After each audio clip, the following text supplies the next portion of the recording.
for me, the key thing has always been, it's not even just for me. I think general when it comes to success on YouTube, the key thing has always been, or just success on the internet in general, doing what we do. Everything I always say is for people who do what we do, is to go where the most kids' attention already is and blow their mind. That's it. It's usually just where is their attention? Where is the majority of their attention? Go there and then put on a show like they've never seen before. You understand? But the problem these days is it seems like the most kids' attention is not even like, it's no longer on YouTube in general. So before, it's like, what aspect of YouTube has the most attention? What type of content, what niche, or what style has the most attention? Go there and blow their minds. And so that has been what I would say is the traditional way to blow up on YouTube back in the day. But now with TikTok and Reels and all these other platforms, it seems like most kids, their attention is no longer on YouTube. And that means success on YouTube is probably going to be dependent on your success elsewhere. Meaning you succeed somewhere else and bring the eyes. But even that, it's not easy because you have to convert it into YouTube. And it's not even much that it does for you. Like, what I mean is, if you blow up on TikTok, I don't feel like it's like a guarantee that you're going to be a big YouTuber. Most especially in this day and time, that what does blow up even mean on TikTok? Because the D'Amelios and the Addison Rays of the world already, took the very huge value being a successful TikToker had.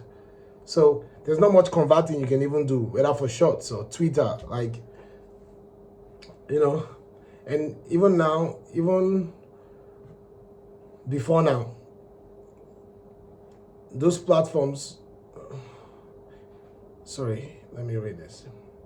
That means success on YouTube is probably going to be dependent on your success elsewhere. Then you convert into YouTube. And it's not even much that it does for you.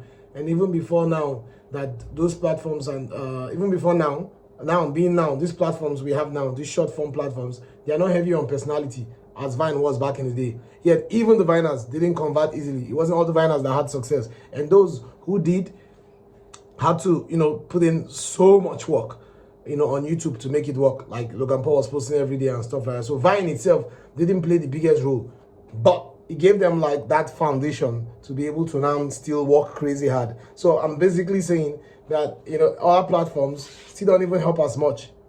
The best thing had always been go where the most kids' attention is and blow their mind.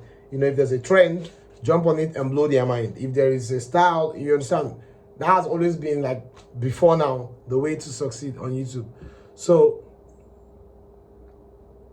it just puts to question the need to go on all these other platforms in search of YouTube success. What I mean by that is the fact that only top 1 of the 1% of successful Viners had success on YouTube really then tells you that maybe going to have success on another platform and trying to convert to YouTube is not the most effective strategy, considering how almost impossible it is and time consuming and all of that to succeed on these other platforms. And so dedicating all that time to getting 10 million subscribers, for example, through shorts, and then start trying to have success on long form, it just puts to question the need to do that. There are many YouTubers now have 10, 20 million subscribers that they gain from shorts, 10 million TikTok followers, but they still can't pull 200,000 views on YouTube. Now, there is the case of Speed, iShowSpeed, who had success on YouTube in the last 2 years without expensive videos, which is kind of like what you would say our third channel is kind of like trying to achieve this mainstream success in a way without, making super expensive videos. And the funny thing about this is that I'm not even trying to like blow up per se, just to know what to do, what not to do. What type of video should I be making if I'm going to make inexpensive videos that are supposed to be heavy on personality? And that's what Speed does. He does them on stream. And for even Speed, you realize that he was positioned rightly streaming since 2020. And in 2021, the most kids' attention was beginning to be shared between TikTok and streaming. And so while he was on stream doing the typical video types stream audiences loved, he showcased his extreme craziness like no other streamer. This then led to clips being taken to TikTok eventually and him blowing up. So he blew up on the platform, but with 2 necessary factors. It was content that showcased personality, humor, and all that. And it was also in a place with so much kids' attention, doing ideas with so much attention.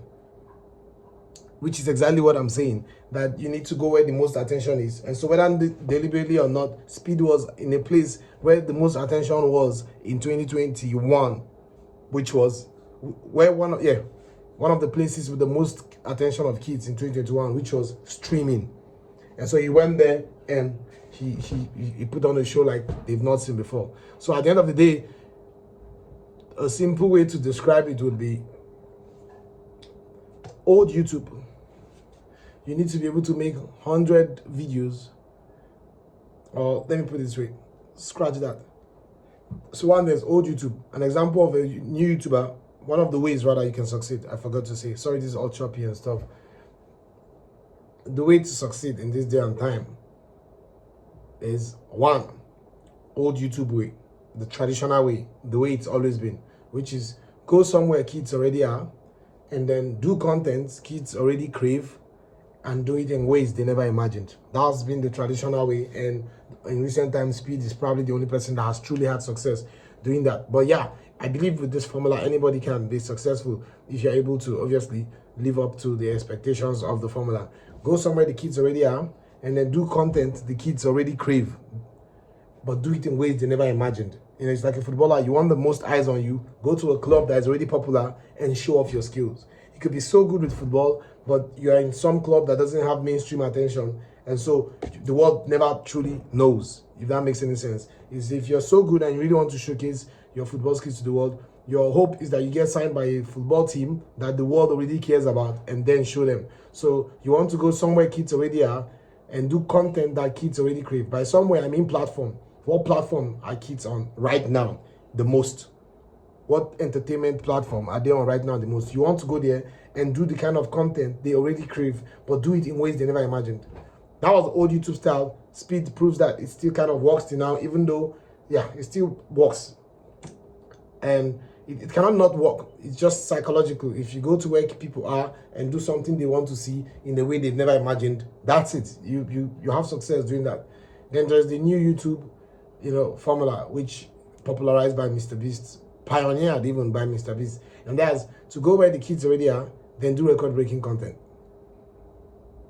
The second one, because it's two primary, you can summarize this formula into two things. One, go somewhere kids already are and do record-breaking content. And you see him doing that today, flying people to Paris and back just for a YouTube Shorts, just for a TikTok. Why? Because where are the kids now? The kids are on Shorts, they're on TikTok. And so what did he do? He went there where kids already are and did the record-breaking content. It's the simple formula. The second one, still Mr. Beast as the pioneer, is go somewhere the kids already are, do record-breaking content, but do it in collaboration with the biggest names in that place where kids already are.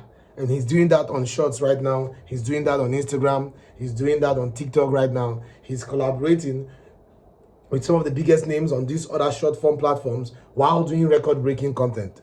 Because why? That's where the eyes are. And so those are like the three formulas. So for me, trying to find success on YouTube, I plan to try it both ways, the old YouTube way, the new YouTube way, which is why there's the multiple channels, because I'm trying to make sure I'm doing the best that I can do. So the first question to even answer for me, trying to succeed on YouTube, and for whoever is watching this who probably gets to see this clip, trying to succeed on YouTube, and I think this will always be relevant forever, irrespective of the year. The first question you want to answer is, are kids even still on YouTube? Do they even watch YouTube? Because if the kids are not on YouTube, it doesn't matter what you do on YouTube. The kids don't care. Now, by YouTube, I mean YouTube, not YouTube and YouTube Shorts. Are kids spending more time on YouTube Shorts and TikTok than they are spending on YouTube? If they are, then clearly the market has reduced. The people you are trying to sell to have reduced. So you must, understand that, oh, well, there's not that much customers here anyways. And so which means when you take a percentage of that pie, it won't be as much as it was what back in the day. The second question, and this is for the main channel, where we are trying the new YouTube formula, is can we create record-breaking content? We've been here before. And can we collaborate with big creators on a big-scale video concept? You understand? Can we create record-breaking content?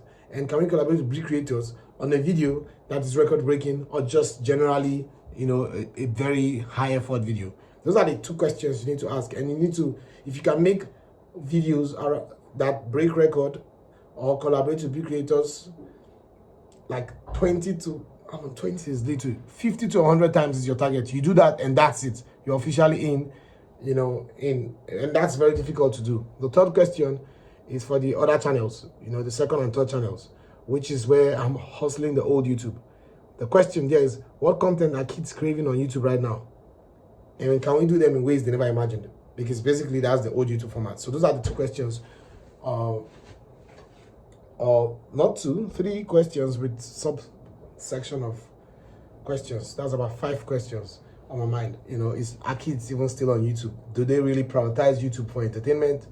And for my main channel, can I create record-breaking content?